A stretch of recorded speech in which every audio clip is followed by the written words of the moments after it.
ముఖ్యమంత్రి ఆలోచన, ఆచరణ వచ్చే వరకుల ఇబ్బంది కావచ్చునేమో గానీ, కులాలకు అతీతంగా అందరూ ఒక దగ్గర ఉండడం మంచిదనే ఒక భావన బహుశా ఆయన ఉద్దేశ్యం అయ్యుండొచ్చు. అమెరికా వెళ్తే భారతీయులు కులాన్ని తీసుకొని పోయిండ్రు. ఇంగ్లాండ్ పోతే కులాన్ని తీసుకొని పోయిండ్రు. అంబేద్కర్ ఒక మాట అన్నాడు. భారతదేశంలో ఉన్నవారు ప్రపంచ దేశాలకు వెళ్ళిన కొద్దీ కుల సమస్య ప్రపంచ సమస్య అయితే అన్నాడు ఆయన. ఇవాళ కుల సమస్య ప్రపంచ సమస్య అయి కూర్చున్నది. ఇంగ్లాండ్‌లో చట్టం చేయాల్సి వచ్చింది. మరి దీనికి ఎక్కడనో దగ్గర ముగింపు పలకాలే కదా! అంటే నేనేమంటున్నా అంటే బుచ్చన్న ఈరోజు సమాజం కూడా తెలవాల్సింది. మనం ఒక శాటిలైట్ సిటీ కడదాం అనుకున్నాం. శాటిలైట్ సిటీ కట్టు. లాటరీ ద్వారా ఒక ఎస్సీ, ఒక బీసీ, ఒక ఓసీ, ఒక బ్రాహ్మణుడు ఇవన్నీ పెట్టు. అంతేగాని నువ్వు శాటిలైట్ సిటీ కట్టి ఒకటి బ్రాహ్మణ్ కాలనీ, ఒకటి మాలల కాలనీ, ఒకటి మాదిగల కాలనీ, ఇంకోటి బీసీల కాలనీ ఇది కడితే అది సమాజాన్ని కలిపినట్లు అవుతుందా, మరింత విడదీసినట్టు అవుతుందా?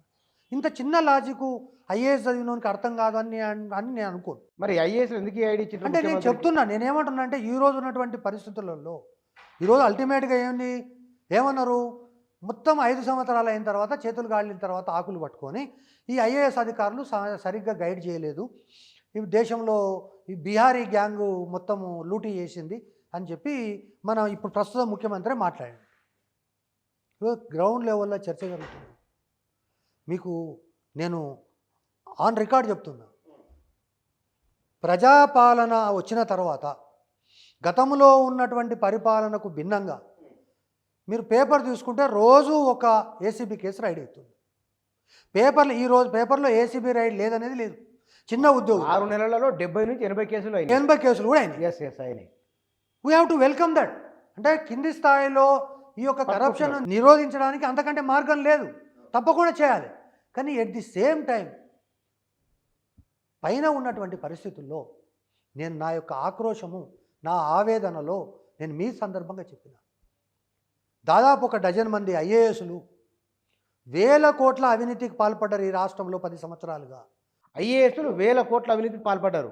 ఈ రాష్ట్రంలో ఉన్న డజన్ మంది ఐఏఎస్లు, నేను మళ్ళీ రిపీట్ చేస్తున్నా, డజన్ మంది ఈ రాష్ట్రంలో గత 10 సంవత్సరాలుగా డజన్ మంది ఐఏఎస్ అధికారులు ప్రభుత్వం కంటే ఎక్కువ కొల్లగొట్టినరు.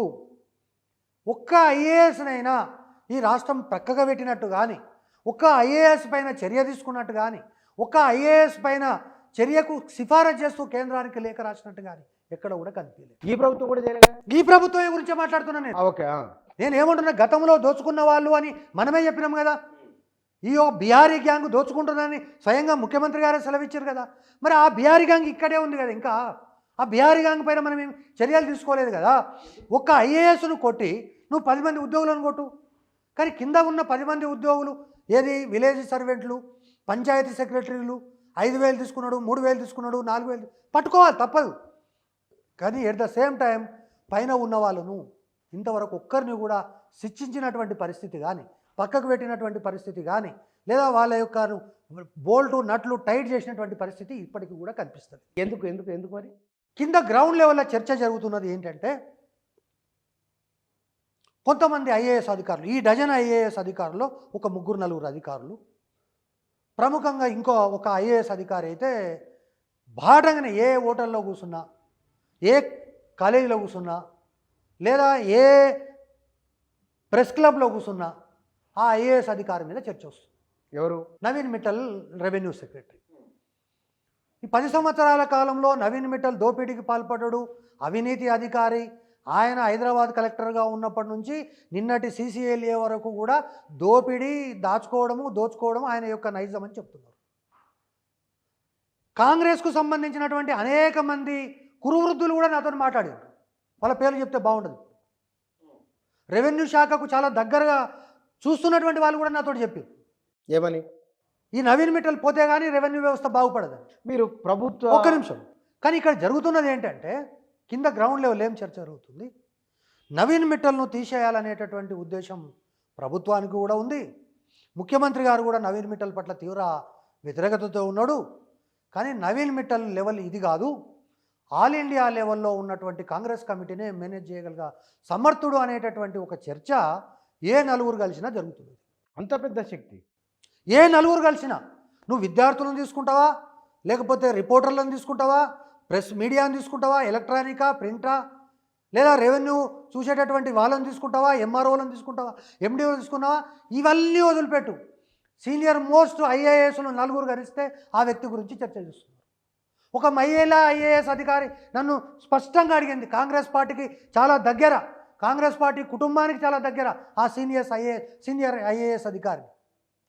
Is capable of manage anybody అని, ఎవరినైనా మేనేజ్ చేయగల సమర్థుడు నవీన్ మిట్టల్ అనేటటువంటిది ఆ ఐఏఎస్ అధికారిని నాతో స్వయంగా చెప్పింది. ఈ యొక్క పరిస్థితులు అనేటటువంటివి మారాలంటే ఇవన్నీ కలిపితేనే ప్రజాపాలన అవుతుంది.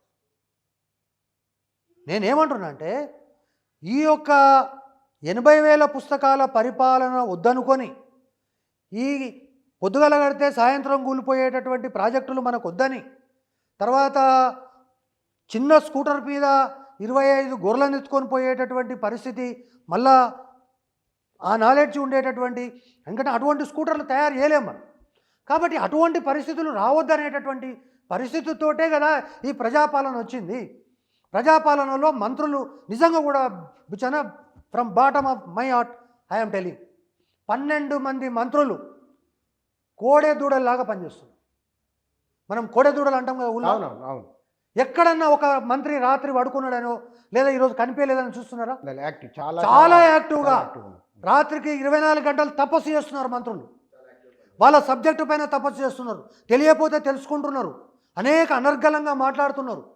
ఈరోజు మీరు కోమటిరెడ్డిని తీసుకోండి, ఉత్తమ్ కుమార్ రెడ్డిని తీసుకోండి, లేకపోతే సీతక్కని తీసుకోండి, ఏ విధంగా స్టడీ చేస్తున్నారు, ఎంత లోతుకెళ్ళి అధ్యయనం చేస్తున్నారు కనబడుతుంది. అది నేను ఏమంటున్నా, గతంలో ఉన్నటువంటి మంత్రులు ఒక్కరన్నా ఇటువంటి పరిస్థితి కనిపించిందా? కానీ అధికారులు ఆ మంత్రులతో పాటు పరిగెత్తలేరు.